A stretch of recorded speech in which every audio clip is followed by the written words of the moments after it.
Episodic content has begun in Destiny. After 10 years of the Light and Darkness saga, the Witness is dead, and we have emerged triumphant. We've celebrated and even shared moments at the tower. The question is, what's next? And that's where episodes come in. The beginning of these episodes are currently live now, with episode 1 being called Echoes. And we've got everything you need to know compiled right here in this guide, including new quest lines, the new vendor, the new currencies, and how to access and complete the new activities. Now, if you're here for exotic class items, that is completely separate, and that is also in another guide. We'll link that down below, and you can check that one out. Now, upon logging into the game, you'll get a cutscene and some character dialogue before you drop into a mission called Meteoric, which also happens to be the first step of the Echoes Act 1 quest line. Now, this mission is very straightforward. Follow the diamonds, kill the enemies, the usual. You'll eventually come across a laser that you can pick up and use to shoot through Vex rings in the air. Now, once you have the laser pick up, a diamond will appear on the plate that you have to stand on in order to shoot through the Vex ring at the correct angle. You're basically going to be bouncing the laser off mirrors so that it deflects through multiple rings. As long as you're standing on the plate, then you should be in the right position. Now, after doing these Vex puzzles a few times and dealing with the enemies that spawn, you'll complete the quest and have to head to the helm in order to install Failsafe within the ship. Failsafe is this episode's vendor. You have your typical rank up system that we've grown accustomed to from countless previous seasons, with reputation, rewards, and bounties. Now, as you complete quests, you'll eventually unlock Enigma focusing, so you can specifically farm any of the new Vex theme or reprise donning weapons. There's also another menu here that houses the upgrades and instruments you'll obtain over the course of the episode. Now, the next step of the quest has you completing a new 3-player matchmade activity called Breach Executable, which you can launch within the Helm's Director. Now, the activity's description reads, set out to investigate Vex disturbances on an awakening Nessus. Extract data for research and discover the secrets our foes keep. Now, this activity's power cap is also set to 1945 power. Now, here are the rules. Complete objectives and defeat high-value targets to generate data motes. Upon death, some collected data will drop to the ground, but can be reacquired. Pick up data and deposit to earn power-ups during encounters. Successfully completing encounters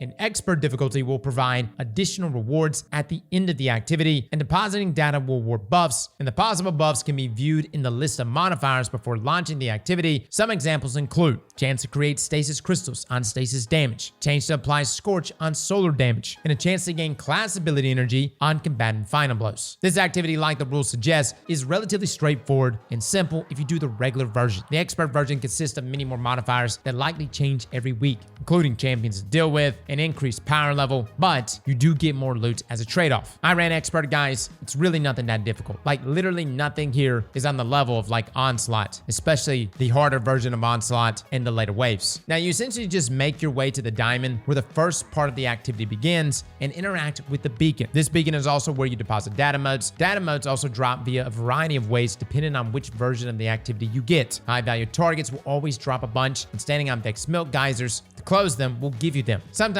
you gotta kill a Cyclops and stand in the pool that it drops to then damage these pink disco balls in the sky to then drop motes. You also have the laser beam mechanic from the first mission that will also spawn motes. You'll be hacking Vex towers too, and there's a bit of variety here. Now, when you begin to grab motes, you'll see a bar fill up on the left side of your screen. Once full, you'll be able to deposit them, and depositing them will fill the activity completion bar as well as give you a random power up. Now, once you've deposited enough motes, the activity will progress and you'll move to a new location to do it all again. It'll eventually culminate in a boss fight where you're doing the same thing except fighting a boss who occasionally drops motes as you damage them. Kill the boss, and activity is now complete. Next, you'll head back to Failsafe and she'll give you the quest, a Rising Course. She'll also give you a standard radiolite sampler. This is one of the instruments we mentioned earlier, and it will appear in the research-based section of Failsafe's menu. Now, this tool allows you to collect and study radiolite samples found on Nessus, and these are basically plants. Now, Failsafe wants you to fly down to Nessus and acquire some of these samples, and they're super easy to find. If you just track the quest, it'll lead you right to them. Now, after this, you return to Failsafe once again so she can give you a brand new quest called Specimen ID NES 001. Now, the first step of this quest just has you depositing the samples that you just acquired on Nessus into the radiolite bay to the left of Failsafe, and depositing at least 200 grams will give you rewards. Also, this radiolite bay will now appear at the end of the Breach Executable activity. So if you find any plants during the activity, you'll be able to deposit them at the in to get more rewards on top of what you get from the activity chest. Now, there are different types of radiolite plants, and different rarities, each with their own gram value. Meaning if luck is on your side and you find a legendary sample, that is 400 grams. The depositing just that will give you 2 pools of rewards, as only 200 grams is needed for a deposit. Now, after speaking with Failsafe again, she'll give you the planetary piston hammer, which yes, is a giant hammer, and she'll task you with running one more breach executable activity in order to extract more data and to activate a planetary simulation piston. Essentially, guys, just run the activity one more time, but this time you need to use the hammer to activate a piston in the middle of the activity. In between sparrowing to one of the locations for the activity, you'll start to see icons appearing as to where collectible samples are. You'll want to grab these, as 200 grams of them equal more rewards. You'll also see a star icon appear, leading you to the planetary piston. Now, using your hammer on this will activate it, sending out a small earthquake that unearths more samples for you to collect. Now, this planetary hammer can store 5 charges, and using it in this way consumes a charge. Completing echo activities will grant it a charge, and if it's completely out of charge, it'll gain a charge on the daily reset. Now, once you finish the activity and head back to the helm and back to Failsafe, she'll give you an incubator that you need to place in the helm. Once done, this will unlock Echo Ingram focusing, as well as the munitions deployment apparatus upgrade. Now, this upgrade will provide you with munitions or relic armaments when awarded with buffs during Breach Executable. It also spawns in additional code-based splices, which are these buffs that you can pick up, which will help you during combat while in the Enigma protocol activity, which we're going to talk about here in just a second. But for this week, that is everything for the episode quests. Now we wait until next week for the next step of quests. However, there is another activity Bungie snuck into this episode. This activity is called Enigma Protocol, and to launch it, you need to first find it. You'll need to head down to the cistern on Nessus, and you'll see a pink glowing Vex with a circle on the ground. Standing here will give you nothing but gibberish. You'll see some numbers, some letters at the top left hand of your screen. But activating this Vex tower down the pathway first, and then standing in the circle will decipher the code and give you a hint where to go next. Now, if you want to solve this riddle and puzzle yourself, go to this timestamp on the screen. If not, just follow along. First, you sparrow to the tangle. You'll find another Vex tower, and you stand in the circle nearby to decipher the next code. This will mention a well, which in this case is the Well of Echoes, which is literally right here on the map. And you can head forward here down the path through this triangle doorway, and this will eventually lead to a portal and then to a giant open room where you have to lower a Minotaur's immune shield by locating and destroying Vex cubes around the area. Now, defeating this Minotaur will point you in the direction of the hole in the well. You'll jump into this hole to find the Enigma Protocol mission, and once you launch into this activity from here, it will appear in the helm's director so you can load in whenever you like. Now, this is also a 3-player match-made activity, but it is much tougher,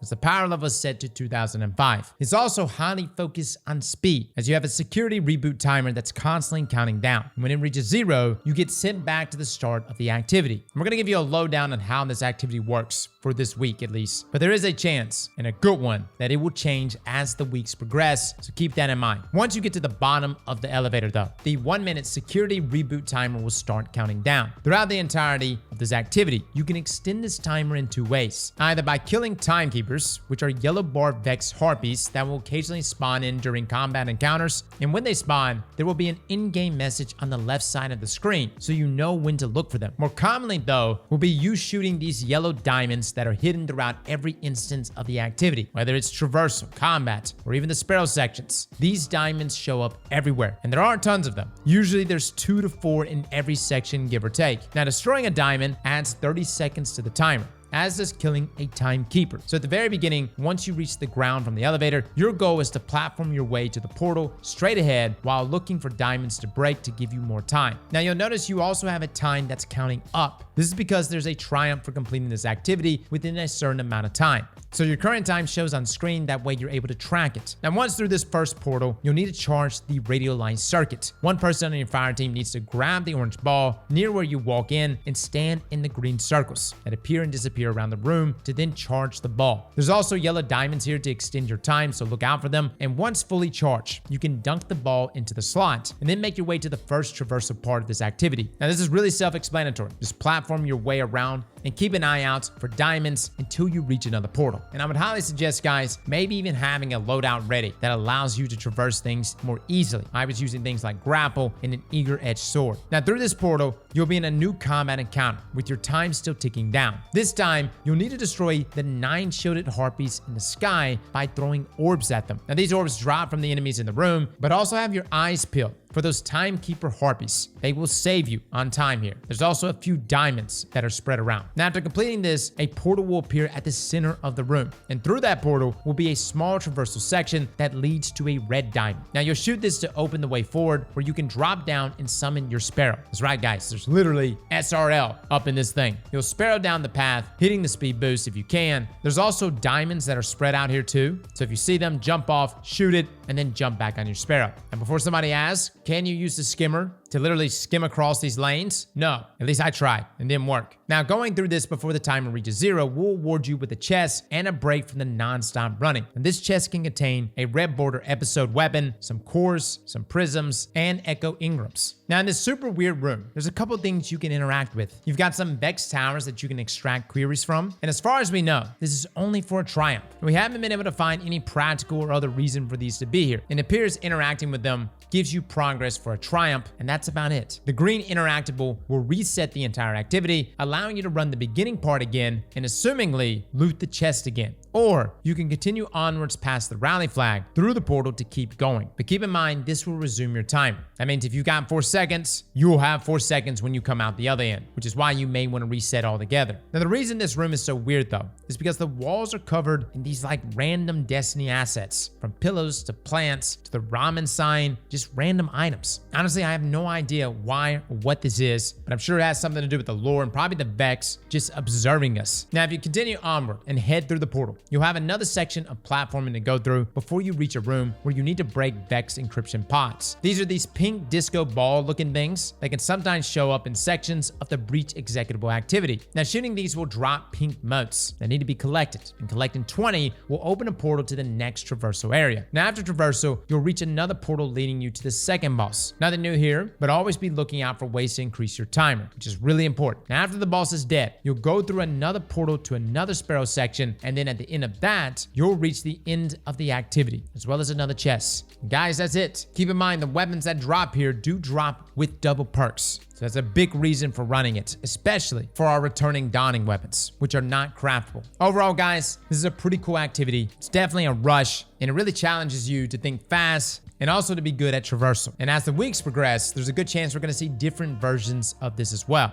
on top of different versions of Breach Executable. Also, when it comes to reputation gains for Failsafe, don't forget that wearing episode armor grants you 5% additional vendor rep from all sources up to a maximum of 15%, just in case you wanna speed up those rep gains even more. Lastly, as you play the new Breach activity and rank up Failsafe, you'll earn organic specimens. And these are these plant decorations that you can place within the helm, similar to the fish that we had from a few seasons ago. So that is our guide for the Echoes episode so far. As things change, I'm sure we'll be updating things as we go along, and I'm curious to see how this changes week over week. Fellas and ladies, thank you all for coming and watching, and as always, Slap that like button like your mama told you right.